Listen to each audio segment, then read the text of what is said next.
Sécase la hierba, cáese la flor, mas la palabra de Dios vive y permanece para siempre. Es en esta convicción, supliendo una profunda necesidad de cada uno de nosotros, que todos los días nos acercamos a las Sagradas Escrituras para encontrar un mensaje directo del corazón de Dios a nuestro corazón. Reavivados por su palabra es un espacio diario que nos convoca a un encuentro con el Señor y su palabra. Hoy nos dedicamos al capítulo 5 del libro de Ezequiel, pero antes pedimos la bendición de Dios. Querido Dios, al meditar ahora en tu palabra queremos hacerlo en tu presencia. Por favor, dirígenos. Te lo pido y te lo agradezco en el nombre de Jesús. Amén. El capítulo 5 del libro de Ezequiel en temática es una continuidad del capítulo 4. Como veíamos ayer, en el capítulo 4 tenemos el anuncio del sitio de Jerusalén, tema que continúa en el capítulo 5. Dice desde el primer versículo: Hijo de hombre, toma ahora una espada afilada y úsala como navaja de afeitar para raparte la cabeza y afeitarte la barba. Toma luego una balanza, divide tu cabello cortado. Cuando se cumplan los días del sitio, quemarás en medio de la ciudad una tercera parte del cabello, otra tercera parte la cortarás con la espada alrededor de la ciudad, y la parte restante la esparcirás al viento. Así como Isaías había utilizado la figura de la espada como una alegoría, Ezequiel vuelve a utilizar esta figura, pero le da también una dimensión profética. Son ilustraciones, tanto lo de la navaja, lo de la barba, lo del fuego, lo de la balanza, ilustraciones gráficas para representar el juicio de Dios que se avecinaba.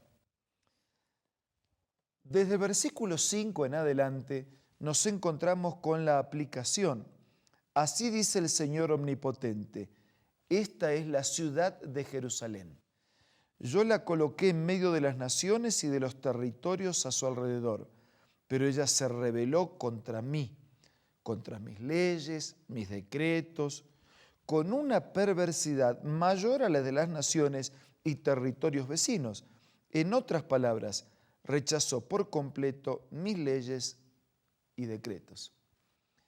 El asombro de Dios está dado en que sus hijos, que habían sido bendecidos especialmente y protegidos de manera especial, tuvieron la intencionalidad y la acción de pervertir sus hábitos y su conducta, de desoír el mensaje mucho, pero mucho más de lo que lo habían hecho quienes desconocían a Dios por cuanto eran paganos.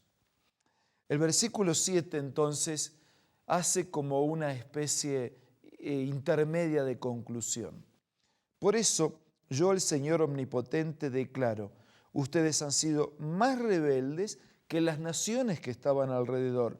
No han seguido mis decretos, no han obedecido mis leyes y ni siquiera han sujetado a las costumbres de esas naciones.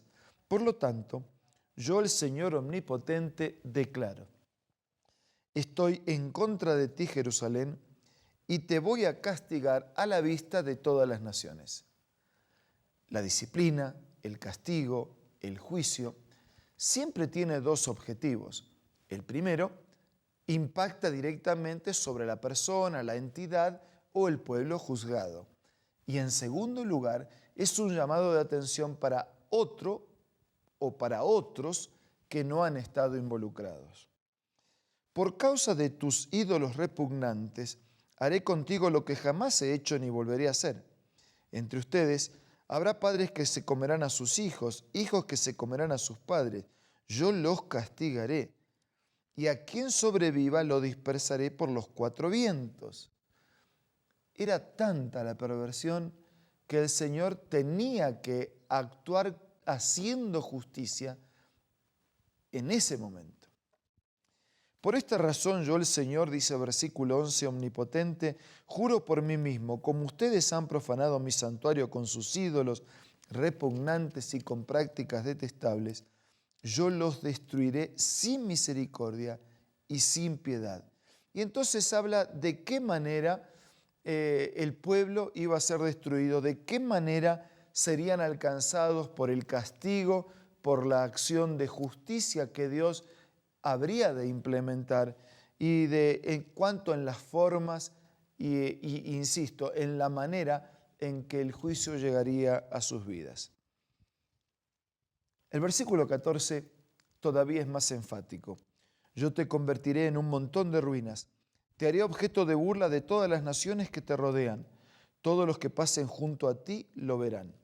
Cuando yo te castigue con indignación, enojo y durísimos reproches, serás objeto de burla y de oprobio y motivo de advertencia y escarmiento para las naciones que te rodean. Yo el Señor lo he dicho. Reitera el concepto. Es castigo para quien es juzgado y amonestación, advertencia y escarmiento para otros. Versículo 16.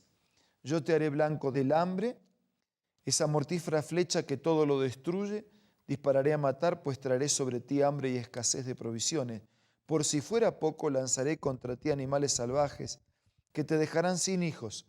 Te verás abrumado por las plagas y por el derramamiento de sangre, pues haré que caiga a filo de espada. Yo, el Señor, lo he dicho.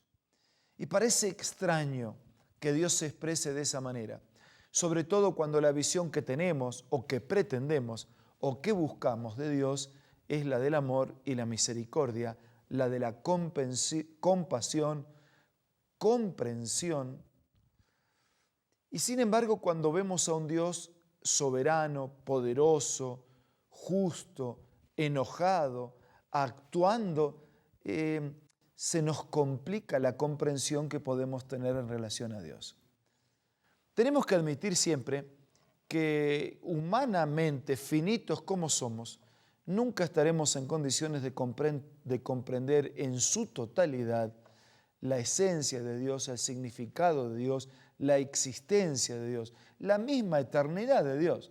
Nosotros estamos acostumbrados a que todo empieza y termina y decimos que Dios es eterno, es decir, que vamos para atrás, para atrás, para atrás y siempre estuvo, nunca compensó, nunca empezó. Sí, pero ¿y cómo nunca empezó? ¿Alguna vez tuvo que tener un comienzo? No, no tuvo un comienzo. Y si nosotros le encontráramos un comienzo a Dios, entonces tendríamos que buscar a alguien que originó el comienzo de Dios, lo cual siempre llegaríamos al mismo punto. No podemos comprender en totalidad los detalles que hacen a la esencia de Dios. Y así como la eternidad lo aceptamos por fe, también tenemos que aceptar que sus hechos de justicia no son de violencia, no son de venganza. Procuran siempre hacer justicia, restaurar y salvar a todos los demás después de haber agotado las instancias de salvar a las mismas personas que están implicadas en ese juicio. Es lo mismo que hace un padre cuando disciplina a su hijo, no porque no lo quiera o porque pretenda hacerle daño, sino porque está queriendo corregirlo para hacerlo mejor. Es lo mismo que un médico cuando tiene que cortar una parte del cuerpo lastimada por la presencia de un mal para poder rescatar, salvar la vida y preservarla. Sí, aunque nos cueste entender, Dios cuando aplica justicia lo hace siendo justo y después de haber dado todas las oportunidades para que las personas arrepentidas, reconociendo su pecado, cambien, transformen su conducta y vivan una vida nueva. Y todo eso no solo fue para ellos, es también para nosotros. Por eso, hoy escuche la voz de misericordia de Dios, que anuncia que habrá un juicio frente al cual todos daremos cuenta.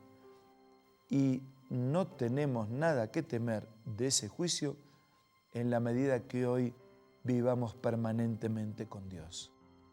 Ahora, en este espacio de oración, vamos a hablar directamente con Dios.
Padre nuestro que estás en los cielos, te damos gracias porque eres un Dios justo, porque un día por esa razón el pecado y el mal y el sufrimiento terminarán para siempre. Y te damos gracias porque tú nos invitas al arrepentimiento y a una vida transformada para que no seamos parte de la destrucción del pecado, porque tú odias el pecado, pero amas a los pecadores. Por eso nos colocamos en tus manos para vivir una vida correcta con tu ayuda. Bendícenos a todos nuestros amigos y hermanos. Te lo pido y te lo agradezco en el nombre de Jesús. Amén.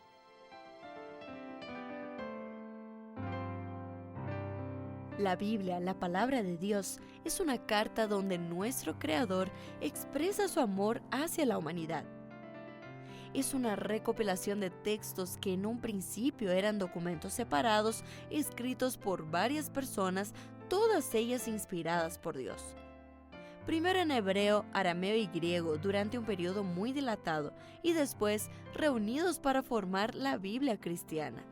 Está dividida en dos grandes secciones, el Antiguo Testamento con 39 libros y el Nuevo Testamento con 27. En la Biblia se desarrolla la historia de la salvación de Dios al hombre. En toda ella hay una línea conectora que une todo, Jesucristo. Es el personaje principal de la Biblia y el cual trae la revelación definitiva de Dios. Es considerada también el manual de nuestro fabricante. Es vital tener este ejemplar en casa y descubrir su valioso mensaje. Busca también en tu App Store o Play Store y encontrarás varias opciones. No olvides descargar también el aplicativo Reavivados por su palabra y sigue la secuencia de su lectura. La Biblia es la palabra de Dios. Muchas gracias por su compañía en este día. Nos reencontramos mañana para seguir siendo reavivados por su palabra.